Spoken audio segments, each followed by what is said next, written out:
Bonjour tout le monde, j'espère que vous allez bien. On continue le cours sur le temps. Peut-on maîtriser le temps?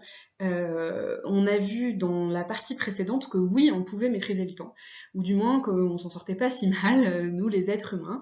Ce qu'on va faire, c'est qu'on va commencer par faire la transition, et comme la transition, ça commence par un bilan, et ben ça va vous permettre, si vous avez oublié la dernière vidéo, de vous rappeler un peu de ce qu'on a dit.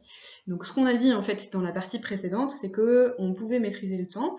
Euh, alors bien sûr, pas le flux du temps, mais uniquement l'ordre du temps. Donc il faut noter dans le bilan qu'on peut maîtriser l'ordre du temps, au sens où on peut déjà comprendre et préciser le cadre. Donc par exemple en mesurant ce que c'est qu'une seconde et en définissant à partir de là ce que c'est qu'une heure, une minute, une année, etc. Donc on peut donner un cadre très précis et objectif au sens où la définition d'une seconde, elle dépend pas du tout de mon ressenti, elle dépend d'un certain nombre de dégradations de l'atome, de je sais plus quoi.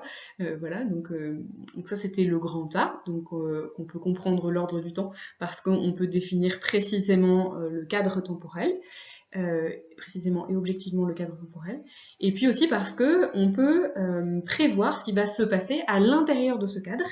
Donc ça c'était le grand B. Je ne sais pas si vous vous souvenez, il y a deux moyens de prévoir ce qui va se passer à l'intérieur du cadre temporel. Il y a déjà repérer des rapports constants. Donc tiens, quand il se passe un événement A, il se passe toujours un événement B. Et puis aussi, surtout en étudiant des causalités. Donc en fait, ces espèces de petites flèches là qui permettent de passer d'un instant à l'autre, comprendre qu'est-ce qui induit l'événement B en fait à partir de l'événement A. Donc voilà. Donc c'est ce qu'on avait vu dans la vidéo précédente. Alors par contre, il y a quand même vraiment des choses à critiquer là-dedans. Et notamment, il y a moyen de bien critiquer la place. Alors, je vous explique, c'est un tout petit peu technique. La place, si vous avez compris, Laplace, il est pour la thèse du déterminisme absolu, c'est-à-dire qu'il pense que tout est déterminé dans l'univers, autrement dit que l'avenir est simplement une conséquence du passé et du présent. L'avenir est juste une conséquence du passé et du présent. Laplace, il en déduit du coup que si, c'est une expérience de pensée, hein, c'est pas possible, voilà. Si jamais il y avait un être suffisamment puissant, intellectuellement, donc vous imaginez un ordinateur surpuissant, qui serait capable de connaître la position et la vitesse de toutes les particules de l'univers à l'instant T. Là. Voilà. Donc, en fait, il connaît tout, alors pas tout, hein, mais c'est-à-dire qu'il connaît pas le passé ni l'avenir. On rentre dans cet ordinateur les données totales de la vitesse et la position de toutes les particules de l'univers à l'instant T. Bah, en fait, pour Laplace, du coup, cet ordinateur-là, ou cet être surpuissant-là, il serait capable de calculer ce qui va se passer à l'instant t plus 1, t plus 2, t plus 3, t plus 4, etc. Pourquoi? Bah, parce que, en fait, l'instant t plus 1, t plus 2, t plus 3, t plus 4, c'est simplement, d'après Laplace, une conséquence de l'instant t. Et donc, s'il connaît les lois de l'univers, s'il a fait de la physique, tout simplement, je vous ai bien dit, en physique, en fait, quand on connaît la vitesse, on peut déduire la position, quand on connaît la position, on peut déduire la vitesse, etc. Et bah du coup, en faisant des équations de physique, il va pouvoir dire, bah là, tiens, l'atome, il va se déplacer à tel endroit-là, et il y a un atome qui se déplace à tel endroit, ça crée telle chose, et du coup, ah bah tiens, il va y avoir une explosion, ou il va y avoir une mutation du virus, etc., etc., vous voyez. Donc, ça, c'est ce que pense Laplace. Donc, vous allez écrire d'abord ça dans la critique, c'est que Laplace fait une expérience de pensée dans laquelle une intelligence très puissante serait capable de calculer ce qui va se passer dans l'avenir si on lui donne la position et la vitesse de toutes les particules de l'univers à l'instant T. Vous pouvez noter que ça, c'est simplement une conséquence du fait que, pour Laplace, l'avenir est tout simplement une conséquence du présent et du passé. Donc si on connaît suffisamment bien le présent et le passé, et si on connaît les causes, c'est-à-dire qu'on a fait suffisamment de physique, etc., et ben on va pouvoir calculer l'avenir, enfin déduire l'avenir, mais par des calculs. Alors, c'est génial cette hypothèse. Peut-être que ceux qui n'ont jamais réfléchi à ça, peut-être que vous vous dites, mais ouais, c'est vrai en fait, hein, on peut tout prévoir, enfin, rien ne s'y oppose, quoi, il faut juste une puissance de calcul suffisante, quoi. C'est aussi simple que ça. Ouais, Sauf que justement, c'est une expérience de pensée. Donc ce qu'il faut noter maintenant, c'est que le problème, c'est que Laplace lui-même, en fait, est obligé d'admettre que seule une intelligence surpuissante pourrait prévoir l'avenir. Or nous, pauvres êtres humains, notre intelligence, elle est limitée. Et donc, on essaye de prévoir l'avenir, on essaye de prévoir ce qui va se passer, mais on n'y arrive pas. On n'a pas l'intelligence pour maîtriser le temps à ce point-là, quoi. Et pendant ce temps-là, j'espère que vous notez au fur et à mesure, vous avez déjà noté que voilà, nous, notre intelligence, elle est limitée, donc on n'est pas capable de prévoir. Or, pendant ce temps-là, le temps, il passe. Le temps, il nous attend pas. Nous, on est là à essayer de calculer, de prévoir, etc. Est-ce que le volcan va exploser? Est-ce qu'il y aura une autre vague de virus, etc. Et en fait, pendant ce temps-là, le temps ne nous attend pas. Le temps passe. Autrement dit, on retombe sur la métaphore que j'avais donnée dans l'introduction. Je vous avais dit, en fait, le temps, c'est une rivière qui coule, et nous, on est là avec nos doigts à essayer de retenir le flux de cette rivière, et en fait, on ne peut pas. On peut pas retenir ce flux. Et là, ces doigts, c'est nous qui essayons de prévoir, de calculer qu'est-ce qui va se passer et tout, mais en fait, non, le temps ne nous attend pas. Le temps coule alors que nous, on a une capacité de connaissance qui est limitée. Vous voyez? Donc c'est vraiment ça la critique qu'on peut adresser au grand 1, c'est que en fait, même une maîtrise du temps par la prévision, en fait, elle est impossible. Elle est impossible parce que le temps passe plus vite que nous sommes capables de le calculer. Donc en fait, on retombe ici sur la deuxième conception du temps, qui non pas comme un ordre, qu'on pourrait comprendre, mais comme un flux qu'on ne maîtrise pas. Et donc c'est le titre du grand 2, justement, on ne peut pas maîtriser le flux du temps. Premier argument, parce que le temps ne se réduit pas à un cadre objectif que l'on peut définir. Vous allez voir ici que le grand A du grand 2 répond au grand A du grand 1, et ce sera pareil pour le grand B du grand 2 qui répondra au grand B du grand 2. Voilà. Donc, on avait vu dans le grand A que on peut définir un cadre temporel objectif, donc la définition de la seconde, comme je l'ai dit tout à l'heure, ne dépend pas de mon ressenti de ce que c'est qu'une seconde, la définition d'une année ne dépend pas de mon ressenti de ce que c'est qu'une année, c'est un cadre objectif. Mais ce cadre-là, en fait, ça ne dit pas vraiment ce que c'est que le temps, ou en tout cas, c'est réducteur par rapport à l'expérience subjective.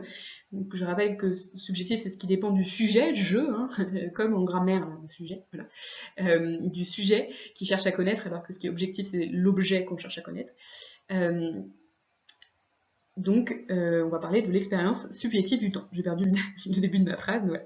Pour ça, on va partir d'exemples, et je voudrais que vous réfléchissiez à des expériences personnelles, parce que ça sera plus intéressant quand on en rediscutera en classe. Donc, les expériences de temps subjectif, c'est la façon dont nous, en tant que sujet, on vit l'écoulement du temps. Et en fait, ce qui parfois dure une seconde, objectivement, on le vit comme une éternité subjectivement et réciproquement. Donc il y a différentes expressions qui illustrent très bien ça, qui illustrent le fait que le temps subjectif et le temps objectif sont des choses assez distinctes, d'accord? Donc vous avez par exemple l'expression « c'est comme si c'était hier ». Vous pouvez la noter, puis vous pouvez aussi, entre parenthèses, essayer de noter un exemple personnel d'événement, pour vous c'est comme si c'était hier. Peut-être que vous avez l'impression que l'entrée en seconde, c'est comme si c'était hier. Ou le début de l'année, c'est comme si c'était hier. Ou le début des vacances, c'est comme si c'était hier. J'aimerais que vous notiez un exemple, réfléchissez un peu, faites pause si nécessaire. Où, voilà, vous avez l'impression que c'est comme si c'était hier. Et peut-être certains d'entre vous, c'est un truc qui en fait c'est comme si c'était hier, mais en fait ça a eu lieu il y a 10 ans, quoi. Et vous n'avez pas vu... Voilà. Vous n'avez pas vu le temps passer, c'est la deuxième expression, je n'ai pas vu le temps passer. Alors là, essayez de réfléchir à des moments ou des activités où vous ne voyez pas le temps passer. Où, en fait, voilà, vous êtes tellement pris par votre activité, un truc que vous aimez bien, hein, si possible. Mais pas forcément, parfois on ne voit pas le temps passer alors qu'on passe notre temps à scroller sur les réseaux sociaux et on ne voit pas le temps passer alors qu'en fait, bon, finalement, à la fin, on n'est pas tellement satisfait. Mais voilà, essayez de mettre une activité où vous ne voyez pas le temps passer. Et puis, à l'inverse, une activité où vous avez l'impression que ça a duré une éternité. Alors, ça peut être parce qu'on s'ennuie, donc l'exemple des trajets en voiture est parfait pour ça, mais ça peut être aussi des événements positifs où en fait, je sais pas, un baiser, c'est l'exemple ultra classique, mais c'est un événement très positif, mais voilà, les secondes d'un baiser, on a l'impression que ça dure une éternité, parce que voilà, on est un peu hors du temps, en fait. Donc, normalement, vous avez un peu des exemples de ça. Et normalement, vous vous rendez compte que dans ces cas-là, et il faut bien le noter ensuite, hein, en dessous des exemples, quand on a une expérience subjective du temps, on ne maîtrise pas le temps. Déjà, on maîtrise pas trop la vitesse d'écoulement. Ça dépend pas trop de nous, en fait, si les choses, on a le sentiment que ça passe vite ou que ça passe lentement. C'est pas nous qui décidons notre ressenti. C'est notre ressenti, mais pourtant on ne le décide pas trop. Hein. Voilà. Et puis, la deuxième chose, c'est que du coup, dans ces cas-là, on aurait beaucoup de mal à situer les événements précisément dans le cadre du temps. Voilà, si je vous demandais de faire une ligne du temps subjective, les événements seraient peut-être pas à leur place, quoi. Parce qu'un événement qui aurait lieu il y a 10 ans, pardon, pour vous, peut-être c'est comme si c'était hier. Donc vous auriez du mal à les mettre dans le cadre. Vous redevenez un peu comme l'enfant à qui on n'a pas appris, avec le calendrier, là, les jours, les semaines, les années, etc. C'est un peu le bazar, en fait. Donc quand on est dans une expérience subjective, on maîtrise très mal le cadre. C'est comme si on l'a un peu oublié, quoi. Et ça nous rappelle, en fait, que le temps est un flux, justement, et qu'on essaye de maîtriser, qu'on essaye de positionner les choses, et que depuis tout petit, on vous apprend à le faire, en fait, à bien situer les choses dans le cadre objectif, mais que avant ça, bon, le temps, c'est d'abord quelque chose qu'on maîtrise pas. C'est un flux qui passe, et qui passe plus ou moins vite, on décide pas de la vitesse, et puis après, du coup, on est tout embêté quand on essaye de replacer les choses vraiment dans le bon ordre. Alors la référence sur ce sujet-là, c'est Augustin d'Hippone, ou Saint Augustin, parce que c'est un saint qui a été canonisé par l'Église catholique, mais qui est aussi philosophe, et philosophe reconnu, qui a vécu à la fin de l'Antiquité. Voilà. Et c'est vraiment une référence très classique sur la question du temps. Le résumé de sa position est assez simple, c'est que le temps se vit, il ne se définit pas. Il y a une citation très célèbre de Saint-Augustin qu'on n'est pas obligé de connaître par cœur, mais il dit c'est quand même dingue parce que le temps, on sait tout ce que c'est. D'accord? Et il dit voilà, si on ne me demande pas ce que c'est que le temps, je sais ce que c'est. Parce qu'on en a une expérience. Il se vit justement, le temps. Mais par contre, il dit donc si on ne me demande pas ce que c'est, je sais ce que c'est. Mais si on me demande ce que c'est que le temps, donc si on me demande une définition tout d'un coup, et ben dans ce cas, je sais plus. Je sais plus répondre. Alors là, vous allez me dire, mais madame, vous avez réussi à définir le temps dans l'introduction. Ben, ce que je vais faire là, c'est que je vais démonter ma définition complètement. Je vais vous montrer à quel point la définition que j'ai donnée, elle est nulle. Alors, c'est pas pour m'auto-critiquer, mais c'est parce que c'est le cas. Voilà. Donc c'est ça qu'on va essayer de montrer. Hein. Donc dans la justification, on doit justifier pourquoi. Augustin d'Hippone dit que le temps ne se définit pas. Alors, la première chose, c'est que, vous avez peut-être remarqué, d'ailleurs, que j'étais embêtée par ça, c'est que définir le temps prend du temps. Et donc dans la définition, il y a ce moment où j'essaie de vous expliquer que le temps, c'est centré sur le présent. Et le présent, c'est très compliqué de définir ce que c'est, parce que rien que le temps de dire le mot présent, c'est déjà passé, quoi. Voilà. Donc déjà, on a juste du mal, quand on dit le temps est centré sur le présent, on a du mal à expliquer ce que c'est que le présent, parce que ça passe tout le temps. Pourtant, on sait ce que c'est, on voit tout ce que c'est, mais dès qu'il s'agit de le définir, on est embêté. La deuxième chose, dans les autres aspects de la définition, c'est qu'en fait, vous pouvez noter que en fait, pour définir ce que c'est que le temps, on utilise des mots qui sont du champ lexical du temps, que même on n'arrive pas à définir. D'accord? Je ne sais pas si vous savez le temps, donc c'est ça. Donc en fait, quand on définit le temps, on utilise des mots du champ lexical du temps, et ces mots-là, on n'arrive pas à les définir. Pourquoi c'est un problème, ça? C'est qu'en fait, quand vous êtes d'accord normalement, enfin ça, j'ai déjà dit, on n'a pas le droit, dans une définition, d'utiliser le mot qu'on veut définir. Mais on n'a pas non plus le droit d'utiliser un mot du champ lexical. D'accord? Enfin, voilà.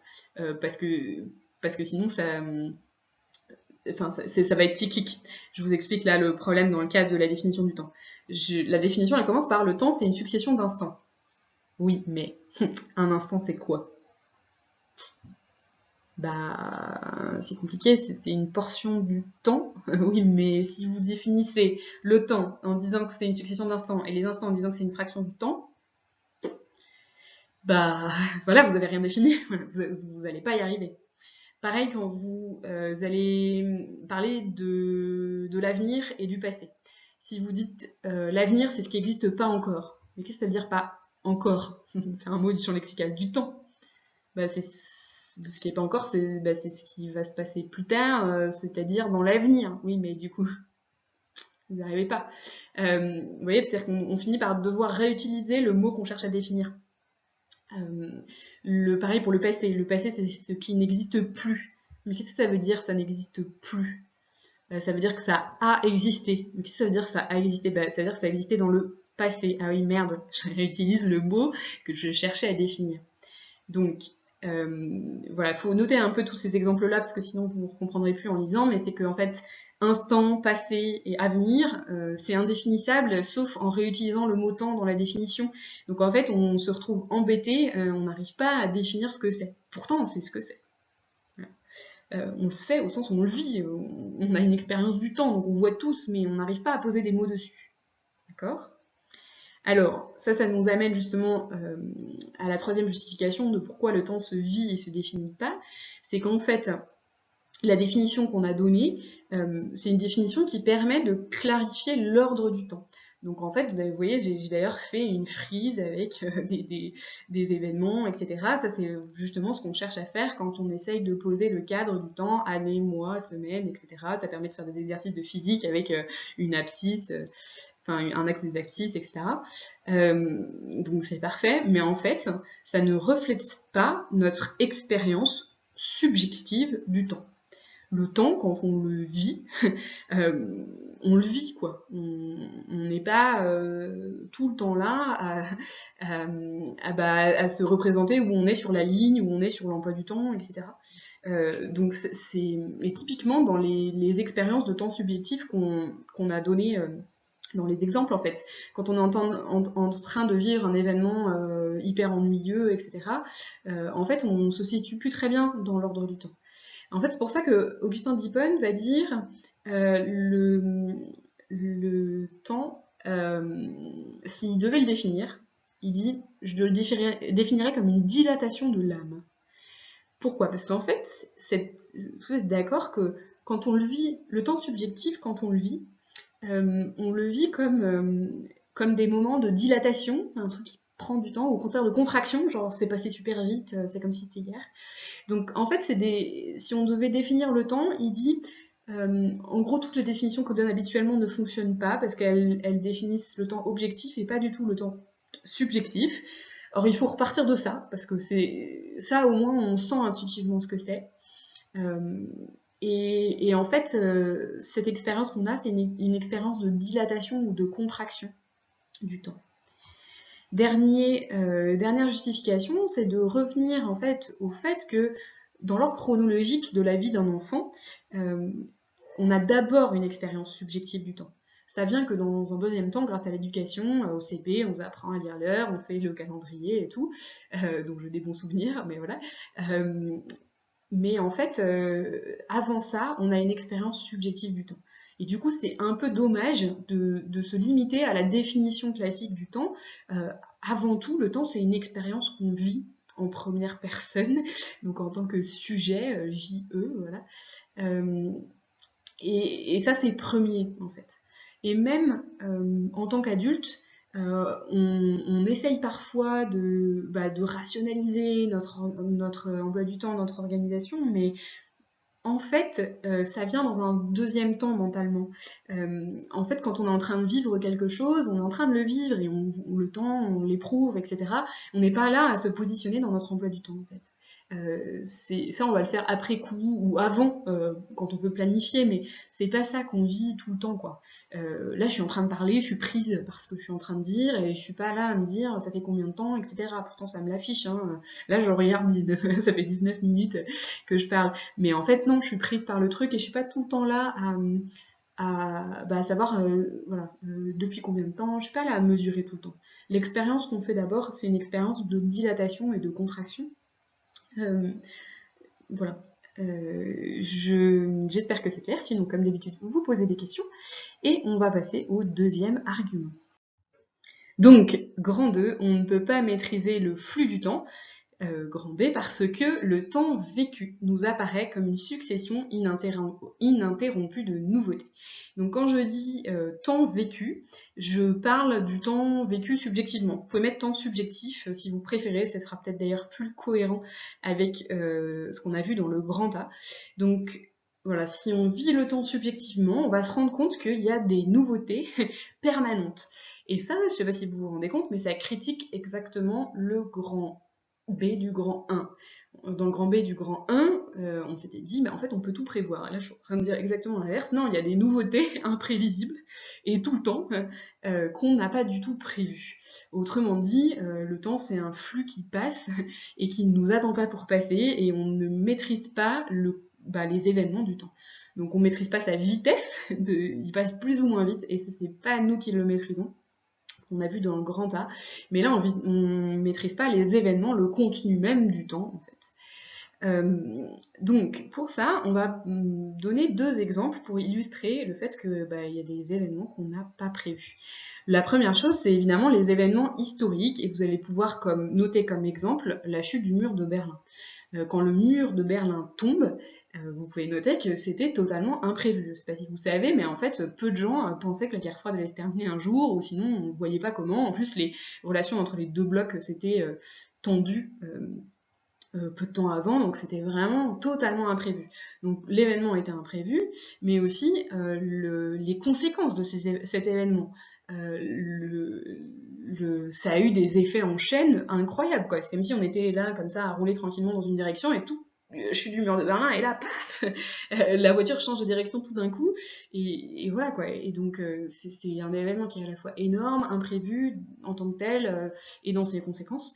Donc ça nous rappelle que voilà, le temps passe sans qu'on le maîtrise. Il y a des éléments qu'on ne maîtrise pas. Donc ça, voilà, il faut bien noter ce premier exemple. Alors maintenant, je voudrais vous faire une réflexion un peu philosophique, un peu métaphysique existentielle, c'est de se dire, c'est le deuxième exemple, vous pouvez le noter dans le deuxième exemple,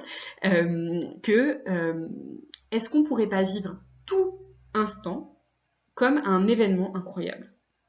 Vous pouvez le noter dans le deuxième exemple, est-ce qu'on pourrait pas vivre tout instant comme un événement incroyable ?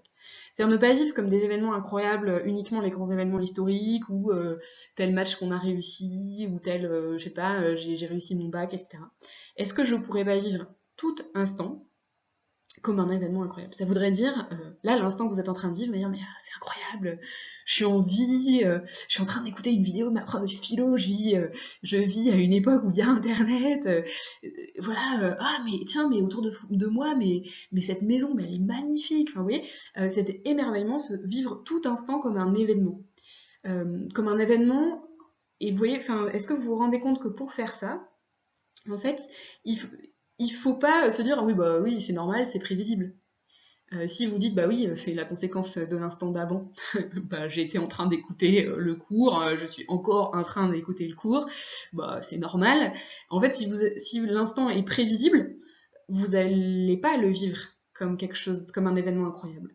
Mais si, c'est comme si vous aviez un peu d'amnésie du passé et vous êtes là, c'est incroyable, vous allez pouvoir vivre tout instant comme un événement, comme quelque chose d'absolument incroyable et pour ça, il faut arrêter de prévoir les choses.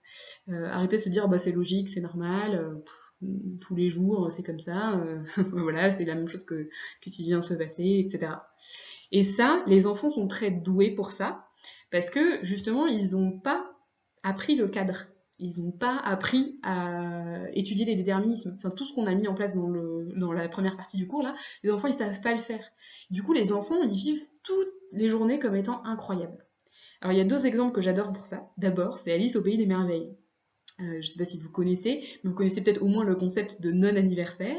Je vous invite à réécouter la chanson, je ne la chanterai pas, sur un très joyeux non-anniversaire. Un enfant, alors il adore son anniversaire, mais il est capable, parfois il attend très impatiemment. Donc ça c'est un événement, voilà. Mais il est capable d'être tout aussi heureux et émerveillé une journée qui est normale, un non-anniversaire. Donc cette capacité à se souhaiter un joyeux non-anniversaire, c'est une capacité en fait à s'émerveiller de chaque instant et de considérer chaque journée comme un événement, même si c'est pas mon anniversaire, je la vis comme si c'était un événement. Donc vous pourriez, en exercice d'application de ce cours, aller souhaiter un joyeux anniversaire, un joyeux non-anniversaire à quelqu'un qui en a besoin, à quelqu'un de blasé, vous voyez, en disant mais c'est ton non-anniversaire, mais c'est génial, voilà. Faites-lui des cadeaux et tout. Bon, bref, je m'emporte. Un deuxième exemple que j'aime beaucoup aussi, donc à nouveau dans l'univers de l'enfance, mais c'est normal, si vous avez suivi ce que je viens de dire, c'est Winnie l'ourson. Citation géniale, Winnie, quel jour sommes-nous? Et Winnie répond, on est aujourd'hui. Ah, tant mieux, c'est mon jour préféré, donc dit Porcinet, là, le petit cochon. C'est ça, les enfants, leur jour préféré, c'est aujourd'hui. Pourquoi? Parce qu'aujourd'hui, c'est le seul jour qui existe. C'est comme le présent, c'est le seul instant qui existe, donc c'est le seul jour qui compte aujourd'hui. Et en fait, les enfants ont cette capacité à voir que chaque journée est incroyable, voilà, et faire comme si chaque journée était nouvelle, comme si elle était imprévisible, etc. Alors, l'auteur de référence sur cette question, c'est un auteur qui s'appelle Henri Bergson, qu'on a peut-être déjà croisé, mais vraiment sur le temps, c'est là qu'il est le plus connu, c'est vraiment le cœur de toute sa théorie. J'aurai pas le temps de vous expliquer toute sa théorie, mais voilà. Alors, le résumé de sa position. Ce que pense Bergson, c'est justement que si on repart de notre expérience subjective du temps, on se rendra compte que chaque événement est en réalité imprévisible. Ça veut dire, mais si, les événements sont prévisibles. Non, c'est pour ça que j'ai bien mis, si on repart de notre expérience subjective du temps, en fait, dans ce cas-là, on vit chaque événement comme étant imprévisible. Alors, pour justifier ça, il y a une première justification, c'est tout simplement de se rendre compte qu'en fait chaque événement il est unique. Même si là vous avez l'impression que cet instant-ci ressemble vraiment très fortement à l'instant de juste avant et à l'instant d'il y a 10 minutes et il y a un jour, etc. En fait non, ce qui se passe maintenant ne s'est jamais produit. Donc c'est nouveau. Alors peut-être pas totalement imprévisible, mais au moins c'est complètement nouveau. Et donc c'est un peu dommage, parce que cet instant était prévisible, d'être blasé en fait. Ce serait quand même mieux de se dire, bah tiens, c'est nouveau, voilà, ça s'est jamais produit, puis ça se reproduira plus jamais exactement comme ça, donc profitons-en, voilà. Donc ça, c'est un premier point. La deuxième justification, on va creuser beaucoup plus ce que dit Bergson. Alors, déjà, il faut savoir que Bergson a beaucoup creusé, essayé d'analyser, en fait, qu'est-ce que c'est que l'expérience subjective du temps, le temps subjectif. Augustin d'Hippone, dont on a parlé dans le Grand A, il a un peu lancé quelques idées là sur la question, mais Bergson il a énormément creusé, c'est un point absolument central de son œuvre, enfin de ses œuvres même. Voilà, qu'est-ce que c'est que l'expérience du temps subjectif? Et il emploie un terme pour ça, il dit que le temps subjectif, en fait, il appelle ça la durée pure. La durée, comme ça dure, pure. Alors, par opposition à ce qu'il va appeler le temps spatialisé. Donc, le temps spatialisé, c'est quand on essaye de maîtriser le temps en objectivant le cadre et en prévoyant les choses dedans. D'accord? En fait, vous remarquez, on est obligé d'employer des métaphores spatiales pour décrire le temps. Alors que pourtant, je vous avais dit, le temps, c'est vraiment très distinct de l'espace, parce que le temps, c'est une sensation interne, alors que l'espace, on y a accès par nos sens externes.